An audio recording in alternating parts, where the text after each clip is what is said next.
Hey, salut tout le monde, c'est Ricky, bienvenue au Ricky Show. Aujourd'hui, on est le 11e dimanche de la saison 3 de Survivor Québec.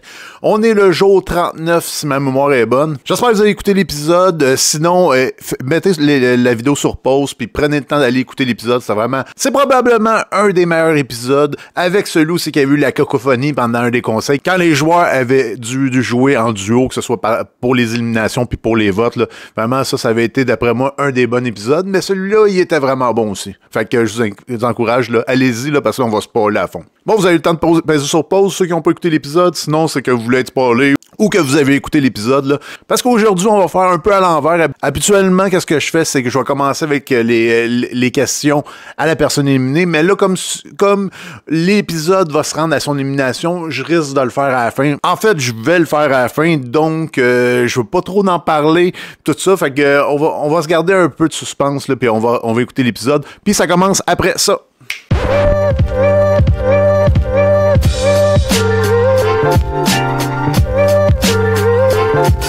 Ça commence jour 39 sur l'île de Nanalo. On se rend compte que les candidats sont étrangement malades. Ça a commencé, je pense, par Daniel. Ça a commencé aussi par Myriam. Les gens ont mal à la gorge. Ashley aussi. Quand ils utilisent le lit à Eric, le lit qu'Eric a pas pu amener une fois qu'il a été éliminé, là. Le lit qui doit être super confortable, qui doit donner... mais il y a de l'espace en dessous. Fait que d'après moi, le vent, il passe. Puis il y a pas l'air à faire chaud que ça. On les voit tout le temps en gros t-shirt. Mais là, je pense que c'est Ashley, le dernier, qui est malade. Il y a son bas jusque-là, comme on se croirait en pandémie, là, avec tout le monde avec des masques. On voit que la vie au camp a l'air compliquée, les gens sont fatigués. Là, je pense qu'ils font même plus de tâches. Là. Aller chercher du bois, je pense que c'est complètement compliqué.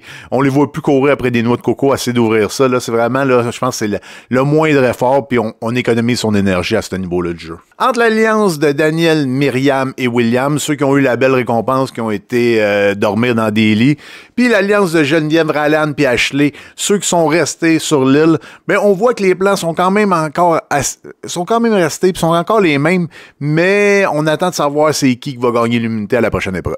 L'épreuve d'immunité est simple, est efficace. Les gens sont couchés à l'horizontale sur une planche, ils se tiennent avec une barre de métal. Puis de plus en plus, la planche, elle va s'en aller, elle va passer d'horizontale à la verticale, puis ça va être de plus en plus dur. Je sais pas si... Il y avait comme un baril, on dirait, en arrière. Je sais pas si ça lançait de l'eau en même temps, sa plateforme, pour que la plateforme soit le plus glissante. Je me rappelle que j'avais dit que ce serait Ryan, parce que Ryan, il est grand, puis il a de l'air sec. Puis je pensais vraiment que ce serait une belle épreuve pour quelqu'un qui est quand même léger, quelqu'un qui a des bons nerfs, là, quelqu'un qui va être capable de se tenir longtemps, puis quelqu'un aussi qui a une grande surface qui va pouvoir offrir beaucoup de résistance. Mais bon, au bout de toute l'épreuve, dans le fond, ça avait de l'air dur. Je pense que Myriam a fait quand même une bonne performance. Ryan, qui a fini deuxième, a fait aussi une très bonne performance. Mais dans le fond, celui qui a gagné, c'est Ashley. Félicitations, Ashley. Je pense que c'était une épreuve qui se finissait une fois que c'était à la verticale, puis c'était une question de temps, puis la personne la plus forte, je pense, la personne la plus musclée, c'était Ashley, c'était son épreuve. Puis, c'est mérité, puis c'est son premier collier qu'il a, puis je suis bien content pour lui. De retour au camp, on voit que vite la stratégie se met en place. Geneviève va aller voir William, puis va lui dire qu'il faut voter pour Myriam, que c'est elle qui est dangereuse. À Myriam puis Daniel, Geneviève va dire qu'elle doit voter pour Ryan. Tout ça pour qu'à la fin, William reçoive le vote de Ashley puis Ryan puis son vote pour qu'il en reçoive 3 et donc que le vote soit majoritaire puis que William quitte le jeu. William, de son côté, on sent qu'il est très confiant, il pense pas jouer son unité, il veut la garder vraiment le plus longtemps possible. On va se rappeler pendant le souper aussi qu'il y avait la récompense qu'il y avait eu avant. Dans les discussions avec Daniel puis Myriam, je pense qu'il avait réussi pas mal à les convaincre de garder son unité. Comme ça, tout le monde savait était où, elle allait pas surprendre personne, elle allait pas être remise en jeu pour le dernier vote. Puis je pense qu'elle a été un peu acceptée par tout le monde. Daniel, de son côté, elle pense que Geneviève va recevoir un vote unanime. Selon elle, il y a eu un vote unanime sur Marie-Lou, un vote unanime sur Eric, puis ça devrait être la même chose à ce vote-là. Au conseil, André et Florence sont absents. J'ai pas été voir, je me suis pas plus informé de savoir c'est quoi qui était arrivé. En écoutant la prolongation, on se rend compte peut-être qu'il avait mal au ventre, peut-être une genre de tourista où il avait pogné peut-être un virus ou un parasite, je sais pas, mais bon, à suivre, mais tu sais, c'est vraiment important. L'important, j'espère qu'ils vont leur montrer les cassettes ou que ceux qui étaient là, que ce soit Sarah, Marie-Lou, puis Eric, vont tous leur donner l'information pour qu'ils puissent voter le mieux possible, parce que vraiment, ça a été un conseil très, très, très intéressant. Tout le long du conseil, je me suis dit, ça va finir 3 votes, 3 votes. Ça va peut-être même aller jusqu'au rush. Je comprenais pas où c'est que ça s'en allait, puis j'avais hâte que ça aille au vote, là. On dirait qu'il tournait en rond, puis tu sais, les réponses, les genres de réponses, mais on te donne pas la vraie réponse, là. Tu sais, tout le monde était général quand il donnait l'information, tu sais. Patrice qui demande, c'est-tu important de continuer à jouer à Survivor à ce moment-là de la game?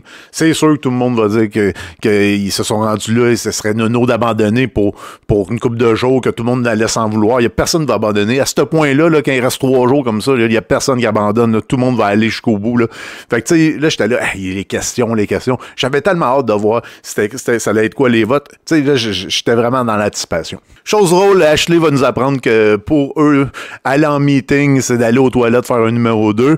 Mais à part de ça, oui, il y a eu Geneviève qui a donné un peu d'informations à William, qui a demandé hey, c'est-tu moi qui ai voté? On voyait vraiment que Geneviève a fait ça pour avoir l'air un peu pas sûr d'elle, tu sais. Fait que ça l'a renforcé encore là William en se disant écoute, si elle sait même pas où c'est que s'en va le vote ou elle a des craintes, je suis vraiment en contrôle. Puis je pense que ça a marché. Après les votes, William, je me demandais s'il allait jouer son immunité. Il l'a pas joué.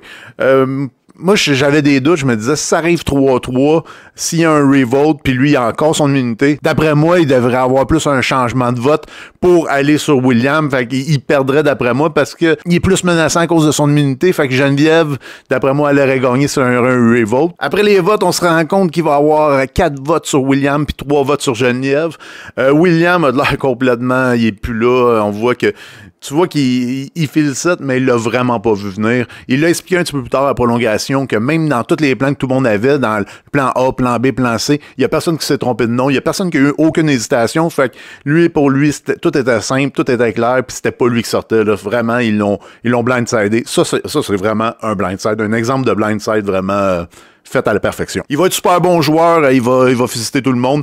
À Survivor, il y a un gagnant, puis dans cette saison-là, il y a 21 perdants, donc je pense qu'il comprend aussi le coup, tu sais, vu qu'il faisait le même coup contre Geneviève, puis tu sais, William et Geneviève ont comme tiré les deux en même temps, puis vraiment, ça a été Geneviève qui a eu la chance d'avoir avec elle Ryan qui avait un double vote et qui a décidé de l'utiliser. Ryan avait dit durant toute la semaine passée qu'il allait attendre à la dernière seconde pour l'utiliser, mais je pense vraiment qu'il l'a utilisé au bon moment, au moment opportun. Il y a personne qui savait qu'il l'avait, à part Ashley, puis je pense vraiment que ça a vraiment bien marché. Je pense que c'était une bonne idée de le cacher à Geneviève, ce double vote-là, parce que Geneviève, en voyant ça, est-ce qu'elle aurait trouvé que c'était un trop gros coup, puis que Ryan aurait pris vraiment tout le bénéfice de ce coup-là en mettant son double vote, puis peut-être qu'elle aurait changé d'idée en disant « Ah, pourquoi sortir William? » puis peut-être essayer de changer les choses. Je le sais pas, mais en tout cas, ils ont décidé de pas la mettre au courant. C'est peut-être pour ça, mais en tout cas, ça a eu, je pense, comme effet le fait que Ryan, il peut vraiment revendiquer l'élimination de William, chose que Geneviève, qui savait pas que Ryan avait un double vote, elle pourra pas le prendre pour elle devant le jury, là. Fait que je pense que c'était quand même assez intelligent de la part de Ryan puis Ashley de pas en parler. Les autres vont vraiment pouvoir revendiquer ça puis dire on a utilisé Geneviève pour faire le vote et non pas elle nous a utilisé pour sortir son allié. Fait que je pense que c'est un bon plan pour Ryan puis Ashley, mais vraiment plus pour Ryan. Est-ce que William aurait dû jouer son immunité? Je pense que c'est facile à dire une fois que la game est finie, une fois. Mais je pense que de la manière qu'il a parlé à Daniel puis Myriam, puis qu'il voulait vraiment s'en aller vers un top 3 solide, je pense qu'il aurait peut-être pu le jouer. Puis en même temps, tu sais, prendre le vote, mais vraiment, ça a été vraiment un bon coup contre lui. Puis, tu sais, s'il l'aurait pas joué, puis ça aurait pas été sur lui le vote, après ça, il aurait peut-être été mis out. Puis là, ça en aurait voulu de l'avoir joué. Déjà qu'il avait déjà joué une immunité dans le vide, je pense que là, il voulait être sûr qu'elle lui serve, mais là, écoute, il aurait vraiment dû le jouer, puis essayer de bâtir encore plus ce top 3-là, pour pouvoir le rendre le plus loin possible. Mais là, oui, William est parti, mais Myriam et Daniel se retrouvent à côté du vote. Fait que là, les autres, ils vont avoir des trucs à rebâtir là, pour pouvoir essayer de sortir quelqu'un puis pas être menacé. De retour sur l'île, Ryan va expliquer son vote supplémentaire. Pour la première fois, Myriam se rend compte qu'elle est à côté du vote, mais elle dit qu'elle est contente de voir William être parti. On dirait qu'elle, même quand quelque chose la désavantage, elle trouve le moyen de trouver un avantage là-dedans. Elle dit, William, de toute façon, il se ramassait avec la victoire. Fait que c'est quasiment une bonne nouvelle qu'il soit parti. On voit, elle est déjà en mode, je vais essayer de me remettre avec d'autres mondes. Fait que je pense que Myriam va essayer de jouer avec Ashley et Ryan. J'ai bien hâte de voir qu'est-ce qu'elle va essayer de faire. Daniel va avoir une grosse réaction. Je pense vraiment que c'est une réaction émotionnelle. Elle est fatiguée et brûlée. On le sent, là, tu sais. Pour dire qu'on aurait pu voter William le coup d'après, puis de pas penser qu'il y avait une unité dans les poches, on voit que vraiment elle est fatiguée, à de l'air. Je pense que la fin la fait vraiment souffrir. Elle est vraiment diminuée là, à cette étape-là du jeu. Là. Je pense aussi que maladroitement, on va essayer de mettre une cible sur le dos de Geneviève face aux deux gars pour que les deux gars votent contre Geneviève. Mais je pense vraiment qu'à ce point-là du jeu, d'après moi, leur vraie cible aux deux gars, ça va être Myriam. Geneviève, ils vont la garder, peut-être l'envoyer au feu contre Daniel, ou peut-être ils vont essayer de faire quelque chose comme ça. Mais je pense pas que les deux gars vont s'attaquer tout de suite à Geneviève. Je pense qu'ils vont attendre encore un peu pour essayer de bénéficier de ce trio-là là, qui vient d'être formé. Mais bon, peut-être que je me trompe aussi. Puis vu qu'elle n'était pas vraiment au courant du plan de William au complet, peut-être qu'elle va se revirer contre Ashley. Puis Ryan, en pensant qu'elle a plus de chance avec Myriam et Daniel à suivre, peut-être même que ça serait une bonne situation puis une bonne position qu'elle pourrait prendre. Est-ce qu'elle va être capable de recréer des liens avec Myriam puis Daniel? Ça, j'ai hâte de voir parce que là, Daniel a eu vraiment une forte réaction. Mais bon, je pense qu'une bonne nuit de sommeil, Daniel, elle va réaliser un peu puis elle va aller reparler avec Geneviève. Puis je pense que ça va être peut-être là l'occasion de rebâtir quelque chose. Là. Mais Geneviève, vraiment, là, avoir une nuit où c'est que, oui, son plan marché, mais là, il va falloir qu'elle se dise, c'était-tu vraiment mon plan, puis comment ça peut être payant ça à la fin, ou je suis mieux peut-être sortir Ashley et Ryan. Puis, il faut aussi se rappeler que Geneviève est bonne au feu, fait qu'elle va-tu vouloir amener quelqu'un peut-être au feu pour l'éliminer pendant le feu? Ça pourrait être quelque chose que moi je verrais Geneviève faire ça, quelque chose de risqué qui pourrait améliorer sa game, vraiment, tu sais, gagner la dernière épreuve d'immunité puis d'amener soit Ashley ou soit Ryan au feu en allant chercher tout le mérite de l'élimination de William puis de Ryan en même temps, tu sais, quelque chose de gros. Je pense qu'il y a peut-être des trucs, j'ai hâte de voir, mais ça la semaine prochaine. Demain, ils vont se séparer, une récompense, les 5 plats, ça risque d'être vraiment crève-cœur, t'as le goût de manger cette étape-là du jeu, là. C'est vraiment pas le fun d'avoir à être séparé. Puis il faut tout qu'ils soient d'accord, sinon il y a personne qui mange. Donc c'est clair, il y a quelqu'un qui va se sacrifier. Est-ce que Daniel va en profiter pour retrouver du capital de sympathie de ses coéquipiers? Je pense que oui, ça serait son genre de se sacrifier pour la gang, puis que tout le monde y pardonne les paroles qu'elle a eues là, la veille. Là. On apprend à la fin de l'épisode que la prochaine épreuve, ça va être un parcours, il faut placer une balle. C'est une épreuve de rapidité, c'est une épreuve où c'est qu'on rajoute des balles de plus en plus. À Survivor, je me rappelle un truc en métal où c'est que la balle revient vite, mais que les gens bougent pas beaucoup. Là, c'est un genre de truc en bois, c'est qu'il faut que tu montes en haut. Il y a l'air, il faut vraiment que tu sois rapide. J'ai hâte de voir comment ça va se passer. J'ai hâte de voir comment ça va être dur. Puis il faut vraiment bien se coordonner, pas mettre ta balle n'importe quand. Donc, à suivre, j'ai hâte de voir ce qui c'est qui va gagner, mais je pense que c'est vraiment quelque chose qui pourrait vraiment avantager Ashley là, à ce niveau-là. Là. Parce que il est rapide, il est en forme. On voit qu'il y a encore beaucoup d'énergie. Là. Juste la dernière épreuve, là, on sent qu'il aurait pu encore te faire bien longtemps. Fait que moi, je pense qu'Ashley va être bien positionné pour cette épreuve-là. La semaine prochaine, il risque d'avoir une élimination en 3 jours. Il va y avoir cette épreuve-là, cette récompense-là aussi. Est-ce qu'il va y avoir aussi une autre récompense à suivre? Je ne sais pas. Mais on sait qu'il va y avoir une élimination. Probablement jeudi, ça va être l'épisode bilan, l'épisode que j'aime le moins habituellement. Là. Moi, je trouve ça un peu plate, mais bon, tu sais, moi, j'aurais aimé ça que ça avance un petit peu plus vite tout le temps. Mais on va avoir la finale dimanche. Puis il va y avoir 4 personnes, dont 2 qui vont s'affronter au feu. J'ai vraiment hâte de voir ça. Est-ce que Geneviève va en profiter pour essayer de reprendre un peu d'ascendance sur sa game? J'ai hâte de voir ça. Mais là, dimanche, vraiment, là, ça a été vraiment un épisode de Ryan.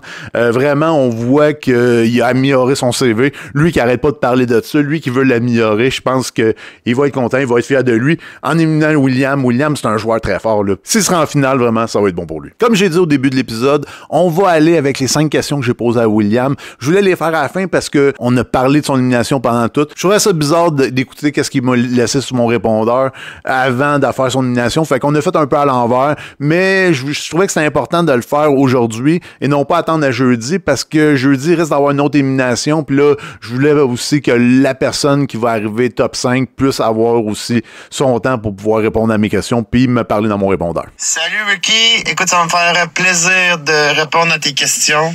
Je trippe sur le Ricky Show, fait que d'en faire partie, c'est un honneur. Fait que, quelle a été ta préparation pour l'émission? Moi, j'ai vraiment axé ma préparation physique au niveau de la course et au niveau de la nage. Je courais à peu près 4 fois par semaine sur le tapis roulant à la job. Pendant que je courais, je mettais une émission de Survivor sur mon téléphone. Fait que je courais, je m'imaginais vraiment faire le jeu. Puis dès que j'ai su que je faisais partie de l'aventure en décembre, j'ai vraiment inclus la natation 2 fois par semaine dans ma préparation. Puis j'ai revisionné, je te dirais, une dizaine de saisons, des saisons américaines. Je voulais être à l'affût des twists, des avantages possibles qu'ils pouvaient avoir, à quel moment à peu près dans les aventures, les remaniements, les twists arrivaient. Fait qu'il y a vraiment pour avoir une idée globale là, de ce qui m'attendait, puis d'être prêt le plus possible. Puis niveau survie, aucune préparation pour ma part. Là. La première fois que j'ai pris une pierre à feu dans mes mains, c'est vraiment sur les îles. Fait que j'avais aucune connaissance naturelle en survie. Mais là-bas, là, moi je trouvais que c'est une belle façon d'entrer en contact avec les gens. Les gens étaient très heureux de m'expliquer comment faire certains trucs. Fait que rapidement, on a créé des liens, puis les gens sont très heureux de nous montrer ça là-bas, des techniques. Fait que aucune préparation pour ma part en survie. Deuxième question, qu'est-ce que tu aurais aimé qu'on montre de ta game à l'écran et que l'on n'a pas vu? Je pense que je vais être très cliché, je vais répondre la même chose que les autres joueurs là, qui ont passé avant moi, mais c'est vraiment là, mon jeu social. T'sais, je sais qu'on l'a vu dans l'émission, que j'étais un joueur qui était apprécié, mais vraiment les moments hors caméra, autour du feu, les discussions profondes qu'on avait avec les autres joueurs, les connexions, c'est quelque chose que on dit souvent, mais que pour vrai, ça existe. Puis c'est fort. Fait que c'est pas pour rien qu'on développe un lien là, très très fort avec les autres joueurs. Fait que c'est pas mal ça que je te dirais que de ma game qu'on n'a pas vu là, tu sais vraiment là j'étais proche de absolument tous les joueurs, tu sais j'ai vraiment créé des relations avec tout le monde. Fait que ça c'est quelque chose que je suis fier puis que je trouve qu'on n'a pas assez vu. Ma saison préférée de Survivor, c'est la 44 si je me trompe pas. Dans les dernières que j'ai écoutées avant de partir, je suis vraiment tombé en amour avec le trio de Carson, Caroline puis Yam Yam. Caroline, je pense qu'elle a fait la saison à elle seule, puis c'est le genre de personnalité moi qui dans la vie me fait rire. Puis quand j'écoute des émissions de Survivor, ben je veux me détendre avant tout. Fait que je te dirais la 44 pour ma préférée. Si j'avais un conseil pour les futurs joueurs de Survivor Québec qui veulent vivre cette expérience complètement débile-là, c'est laissez-vous aller par le jeu. Tu sais, ça sert à rien de prévoir 3-4 coups d'avance. Essayez toujours de rester, puis je parle par expérience, je me suis fait avoir un petit peu avec ça, mais pensez toujours au moment présent, sauvez votre peau au moment où vous êtes assis au conseil. Ça sert à rien de prévoir 4, 5, 6 conseils d'avance. La production, ils veulent nous surprendre. Il y a toujours des twists de prévus, des remaniements. Fait que si jamais on est vraiment axé trop sur le futur, on va se faire prendre à notre propre jeu. Fait que c'est vraiment le gros conseil que j'aurais à donner, c'est de vivre le moment présent. Et pour ta 5e et dernière question, Ricky, qu'est-ce que ça change dans ma vie de tous les jours d'avoir gagné le prix du public? Je te dirais que c'est vraiment une grosse dose d'amour là, que je reçois depuis 24 heures. Je pense que les gens sont contents du jeu que j'ai joué, sont fiers. J'ai été authentique avec la personne que je suis à l'extérieur.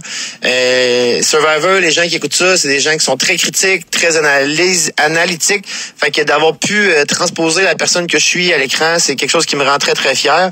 Puis c'est sûr qu'avec cet argent-là, le 5 000 c'est très, très apprécié. Je vais en profiter pour me gâter, pour voyager. Fait que je suis vraiment fier. Puis je reçois beaucoup de support. Puis je veux, si je peux me permettre un petit 30 secondes dans ton vidéo pour remercier les gens qui ont voté. Sans eux qui votent, sans eux qui écoutent ça, l'émission, on n'a pas de Survivor au Québec. Puis au Québec, ça nous prend un Survivor pour tellement encore de plusieurs années. Fait que je veux vraiment prendre le temps de remercier les gens. Puis dans ma vie de tous les jours, là, ça change rien du tout. Je suis policier, j'adore mon travail. Je vais continuer à faire ce métier-là. Puis du mieux que je peux. Fait que j'espère que j'ai répondu à toutes tes questions, Ricky. Merci beaucoup, William. Écoute, je suis content. Je suis pas content que tu sois parti. Là. Pour de vrai, moi, au début, quand j'ai regardé tous les profils, j'avais misé sur toi comme étant le gagnant. Si tu me crois pas, tu peux aller revoir quand je présente les candidats, mais je pense que tu le sais, là, j'ai pris pour toi pas mal. Je me suis dit depuis le début. Écoute, j'ai adoré de te voir évoluer dans le jeu. Comment que, au début même, là, j'étais là, il est en dehors de l'alliance majoritaire, comment il va faire s'en sortir? T'as toujours réussi à trouver les petites ficelles. T'as été, comme dans ta description, la plus grande couleuvre de Survivor. Tu t'es faufilé jusqu'à la fin, t'as trouvé ton chemin. Puis écoute, je suis fier de toi. J'ai vraiment aimé ta game, puis je trouve que le choix du public, tu l'as vraiment mérité. Puis profite-en, fais des voyages, fais tout ce que tu veux, c'est super cool. Merci à tout le monde d'avoir écouté. Écoutez, il reste quasiment pas d'épisodes. Il va me rester peut-être 1 ou 2 épisodes. Mais vendredi à 8h, j'officialise ça. Là, je vais faire encore un live. Vous savez que je vais prendre encore des appels. Ça va être ma ligne ouverte qui va recommencer. Puis je vous invite tous à participer. Ça va être super fou. Je l'ai fait une fois. La vidéo devrait apparaître peut-être ici tantôt. Mais vous allez voir, là, ça va être le fun. J'ai même des anciens de saison 1, saison 2 qui m'ont dit qu'elle allait participer. Fait que vraiment, là, ça va être plaisant, ça va être cool. On va parler de Survivor, on va analyser c'est qui dans les 4 finalistes qui risquent de gagner. On va regarder aussi c'est quoi le parcours de la dernière personne qui a été éliminée. J'ai vraiment hâte de faire ça avec vous autres. Puis j'espère que vous allez être présents vendredi 8h. Donc c'est tout. Si vous voulez pas manquer le prochain épisode ou que ça soit live, la ligne ouverte, abonnez-vous juste ici. Je vous souhaite vraiment une belle semaine de Survivor. Profitez-en. Je souhaite de tout cœur qu'on va avoir une saison 4. C'est clair qu'on a une saison 4. William l'a dit tantôt, là, ça nous prend un Survivor au Québec. Puis écoutez, faites attention à vous. Ciao! Bye!